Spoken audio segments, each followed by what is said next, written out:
Shalom. Before I continue with this lesson, I want to start off by giving all praises, honor, and glory unto Yahweh Bahashem, Yahweh Shah Bahashem, Ruchak Kodash.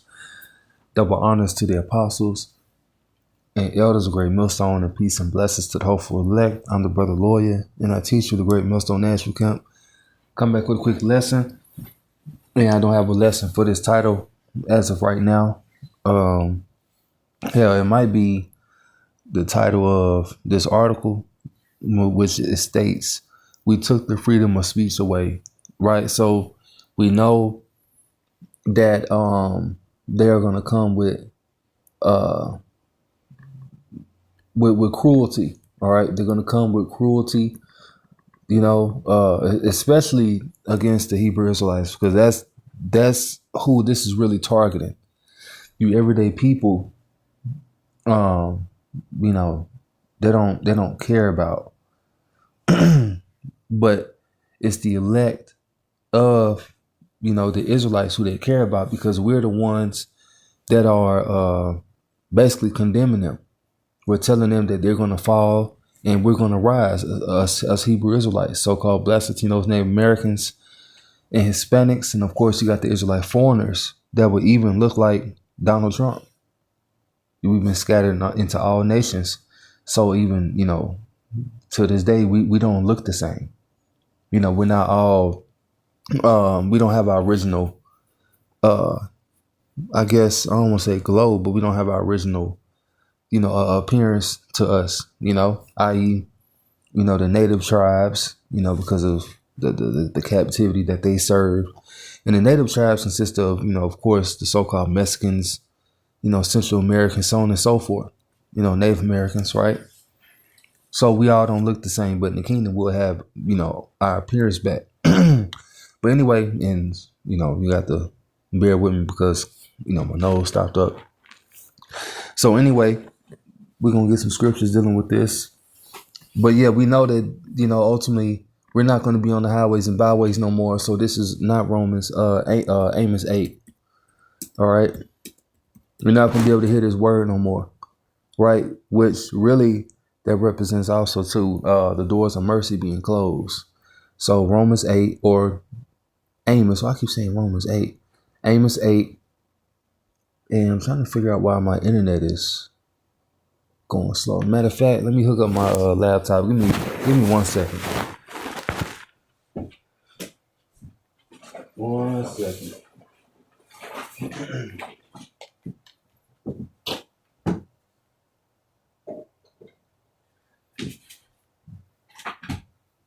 Damn it. All right. Amos 8 and verse. 1 second. Yeah, why is my computer going slow like this? This is weird. So yeah, Amos 8 was what, 20, not 20. Was it 12? Yep.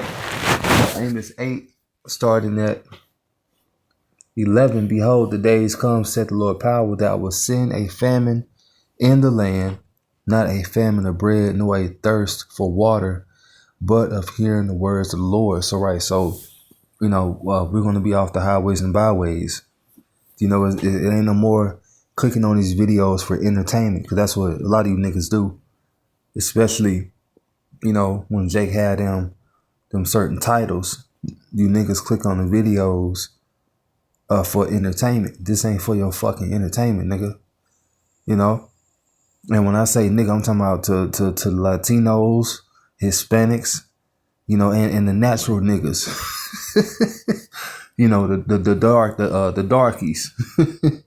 Judah Benjamin Levi, the American Negro, the Jamaican, Trinidadian, and of course, the Haitians, which is my tribe.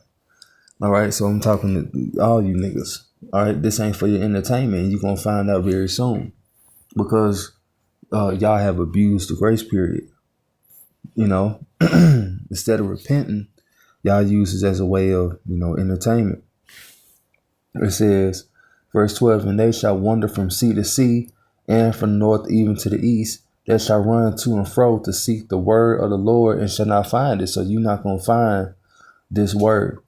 Now the Lord might have it to where you run into the other camps that might have a forward doctrine. They're not going to basically tell you exactly what's going on, because what a lot of y'all fail to understand is that we all Israel, but going to Revelation 19 real quick, everyone don't have the spirit of Yahushua, and that's just what it is. And they tell you call upon another name. Now it says about 144 million results for Revelation 19. Call Allah Yahweh Bashem Yahushua. So Revelation 19, bear with me. Oh, I skipped it. 19 and 10, it says, and I fell at his feet to worship him. And he said unto me, see thou do it not. I am thy fellow servant and of thy brethren that had the testimony of Yahushua. Worship God, for the testimony of Yahushua's spirit of prophecy. So many Israelites, they call themselves teachers. You subscribe to their pages. They're not actually prophesying. They're not telling you what's to come. They telling you that it ain't gonna be no JT, Jacob's trouble. They might, use Christian doctrine, to bring you in, because that's what's going on. A lot of you niggas is just Christians with fringes. You might have a little Hebrew name or half Hebrew name, and when I say half, for one, y'all not even speaking the full Paleo Hebrew. You might be saying some Yiddish or something.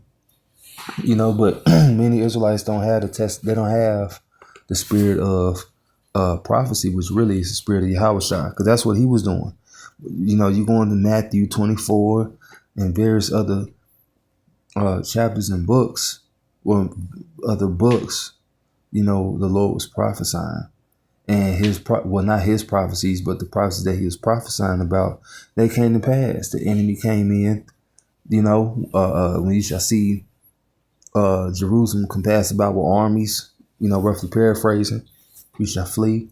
And the ones that stayed, they went into captivity or died.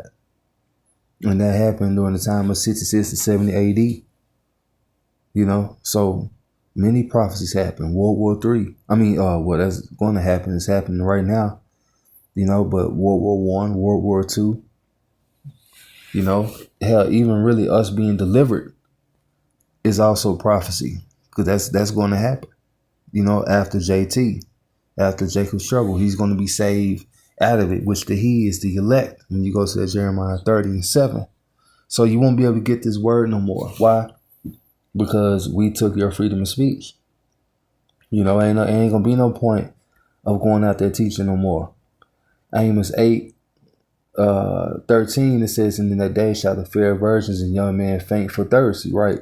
Because y'all niggas gonna be sitting there searching for the truth, but you ain't gonna find it. You're gonna be like those 5 virgins that was foolish, that didn't take no oil in their lamps, that Matthew 25. Read that parable. The oils will kept the fire burning. And at the time to come, you're not going to have that. You ain't going to have that oil to keep your fire burning. You're going to be faithless, right? Ultimately, you rejected the Lord. Really, the Lord rejected you. And really, that it's from the beginning of time that, this is going to happen. And we hope that it ain't us. Because right now we teaching. Lord, we stay, within the camp. And not even just that, but have the 100% doctrine and understanding, and keep teaching it and believing in that. Isaiah 33. So it's good for you to get the wisdom, knowledge, understanding now. Fear the Lord now, ultimately, and you'll be sustained via what? Via Isaiah 33:6. It says, and wisdom and knowledge shall be the stability of thy times, and strength of salvation. The fear of the Lord is his treasure. And when you fear the Lord, what? Proverbs, was it 3 or give me 1 second.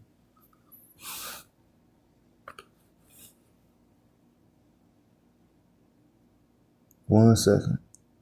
Is it 3 and 15?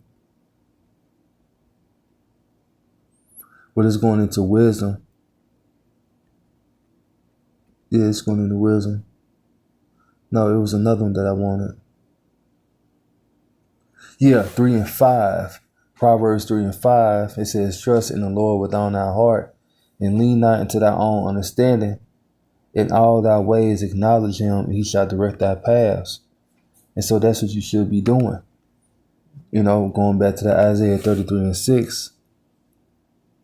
Why is my computer going slow like this, man? Trying to figure out what's going on with this shit. Yeah, this is weird. Yeah, so Isaiah 33 and 6, it says, in wisdom and knowledge shall be the stability of thy times, right? So the wisdom knowledge is going to keep you stable. And why? Because ultimately you fear the Lord, you know? And it says, and strength of salvation, the fear of the Lord is his treasure. So ultimately, you know, of course, the wisdom knowledge is going to keep you stable, but the fear of the Lord is what's guiding you to you know, use wisdom, you know, use the knowledge, you know, because ultimately you know that the Lord is sending Esau. He making him do this stuff to fulfill prophecy. Hey, and the only way you get up out of here is via Yahweh Shemel Shai. So you let him guide your paths, like how it says in that Proverbs 3.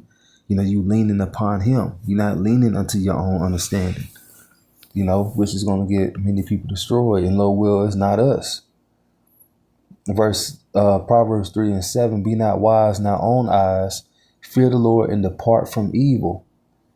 It shall be health to thy navel and marrow to thy bones. It says, honor the Lord with thy substance and with the first fruits of all thine increase. And that, well, I ain't gonna say that. It says, verse 10, well, actually, let's go down. Let's get verse 13. Happy is the man that findeth wisdom and the man that getteth understanding, right? For the merchandise of it is better than merchandise of silver, and the gain thereof than fine gold. So this wisdom knowledge, right, is more precious than gold. It's more precious than, you know, money, material. You know, you can't buy it from nowhere else. You know,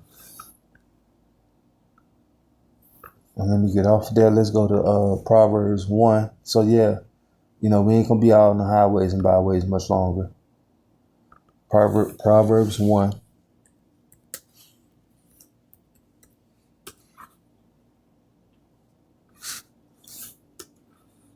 What the hell? Yeah, this computer. I might need to reset it.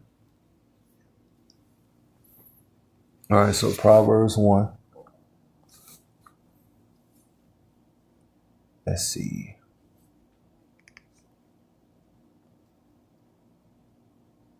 Yeah, let's get Proverbs 1 and 5. It says, a wise man will hear and will increase learning, and a man of understanding shall attain unto wise counsel. So when we out there teaching, you know, putting these lessons up, that's wise counsel, because we're telling you which way to go, which path to follow. You know, and many don't choose that path, that straight gate, you know, which broad is the way that leadeth to destruction. You know, on one side you got the water, on one side you got fire,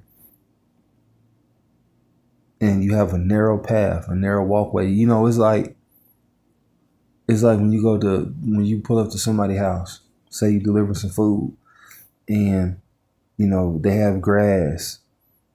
Of course, well, not they have grass like but say, you know, they have nothing but a grass yard, but they got those little circle of square rocks that you got to step on.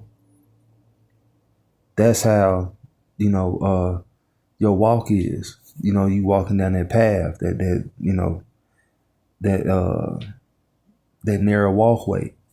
That's how your walk is. And then when you look, say you walking, in that yard, what you got on the right and left, you got that grass. Many people would choose to walk on the grass than to walk on that pathway. They would. But man, damn that, I find that funny. Because most times I do choose to walk on those rocks instead of walking on people's grass. But they're there for a reason. And this path that you take is for a reason. You just don't want to fall on you don't want to take the right path or well, I can't say that. But you don't want to fall in the water or in the fire. We're going to say that. All right. So take heed to wise counsel while you can. And I might just title this a quick hit. Quick hit. We took the freedom of speech away. So Lord, with this edifying lesson, giving all praises, honor, and glory to Yahweh, Bahashem, Yahushua, Bahashem, Rakakwadash, Shalom.